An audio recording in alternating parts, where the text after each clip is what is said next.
हम इंसानों के अंदर ना एक अजीब सी कश्मकश चलती रहती है। एक तरफ तो कुछ कहने की, कुछ बनाने की एक जबरदस्त चाहत होती है, और दूसरी तरफ सोच समझकर चुप रह जाने का एक बहुत गहरा फैसला। तो चलिए आज इसी जोर आजमाई को थोड़ा और करीब से समझते हैं। तो देखिए, एक तरफ है आवाज की दुनिया, है ना, जिसमें कितनी हलचल है, शूट, एडिट, टाइप, रिकॉर्ड, पता नहीं क्या क्या। और फिर दूसरी तरफ है सिर्फ एक शब्द, खामोशी, अपने आप में पूरी और कितनी वजनदार। आज हमारी सारी बातचीत इसी के इर्द गिर्द घूमेगी। तो ठीक है, सबसे पहले ये समझते हैं कि जब हम अपनी बात कहना चाहते हैं तो उसे दुनिया तक पहुंचाने के लिए हमारे पास क्या-क्या टूल्स हैं, क्या-क्या औजार हैं। वीडियो बनाने से लेकर सही फ़ॉन्ट चुनने तक, आखिर ये सब होता कैसे है?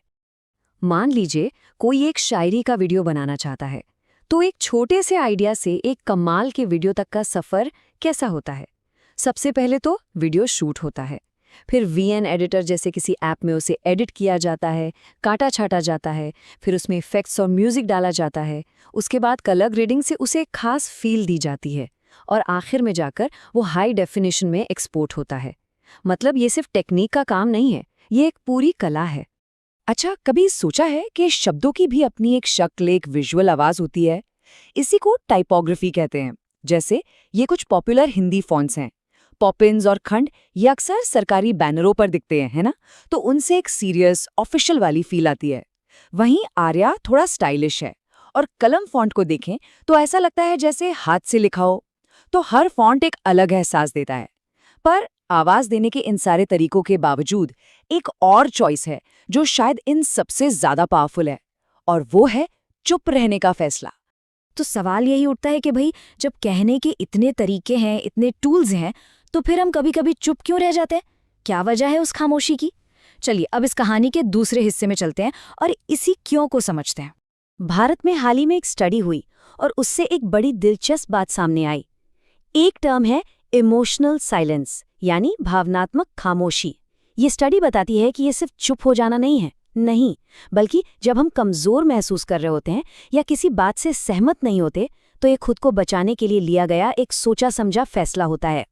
और इस इमोशनल साइलेंस को समझने के लिए ये पिरामिड एक बेहतरीन मॉडल है। ये बहुत खूबसूरती से दिखाता है कि खामोशी की कितनी परतें होती हैं। मतलब ये एक तरह का दिमागी सफ़र है जो बाहर से दिखने वाली एक मामूली हिचकिचाहट से शुरू होता है और हमारे अंदर चल रहे बहुत गहरे हिसाब किताब तक जाता है।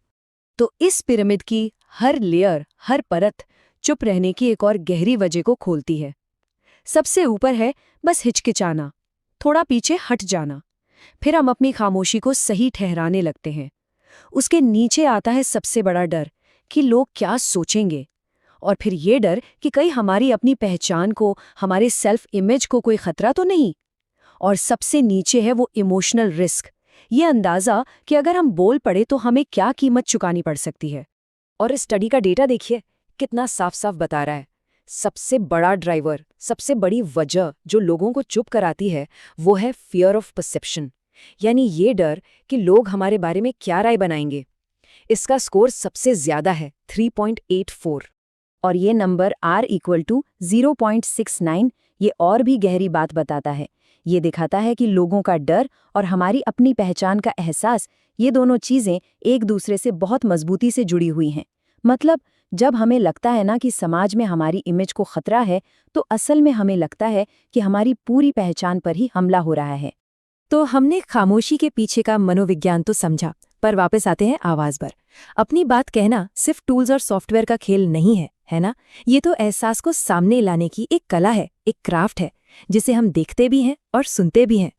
जैसे सोच कर देखिए, फिल्मों में क्या होता है, जब किसी किरदार को पावरफुल दिखाना हो तो कैमरा नीचे से शूट करता है, लो एंगल शॉट, और जब किसी को कमजोर दिखाना हो तो कैमरा ऊपर से शूट करता है।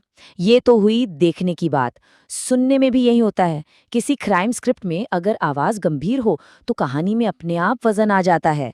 ये सब भावनाओं को कंट्रोल करने के तरीके हैं। और सिर्फ फिल्म मेकर ही नहीं, फोटोग्राफर भी तो यही करते हैं। एक खास मूड बनाने के लिए परछाई का इस्तेमाल, गोल्डन आवर की नरम रोशनी का इस्तेमाल, या एडिटिंग में रंगों को बदलना, इन सब से एक साधारण सी तस्वीर भी एक पावरफुल इमोशनल स्टेटमेंट बन जाती है। कहानी सिर्फ एक्शन से नहीं, माहौल से भी कही जाती है।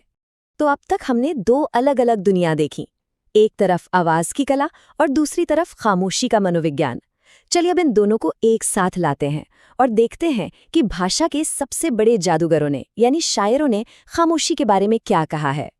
शाद अजीमाबादी का ये शेर देखिए, खामोशी से मुसीबत और भी संगीन होती है, तड़प ए दिल, तड़पने से जरा तस्कीन होती है।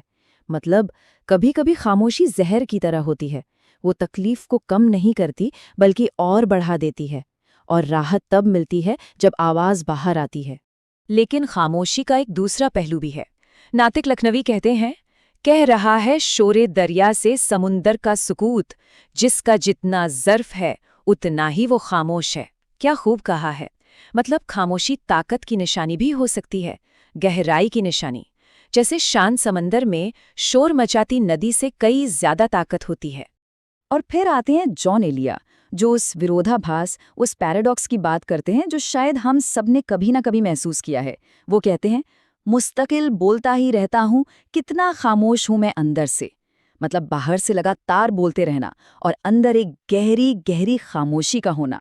तो ये सब बातें, ये कला, ये मनोविज्ञान, ये शायरी, ये सब हमें अपनी रोजमर्रा की जिंदगी में कहाँ लाकर खड़ा करती हैं? आखिर हमारे लिए इसके क्या मायने हैं?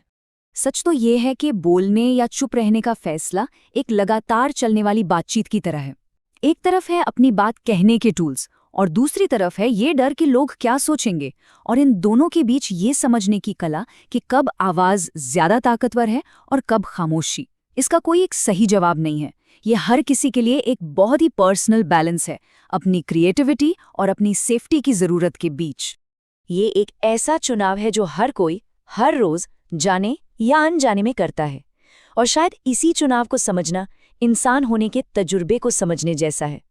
तो आखिर में बस एक सवाल कि आपकी खामोशी क्या कहने की कोशिश कर रही है?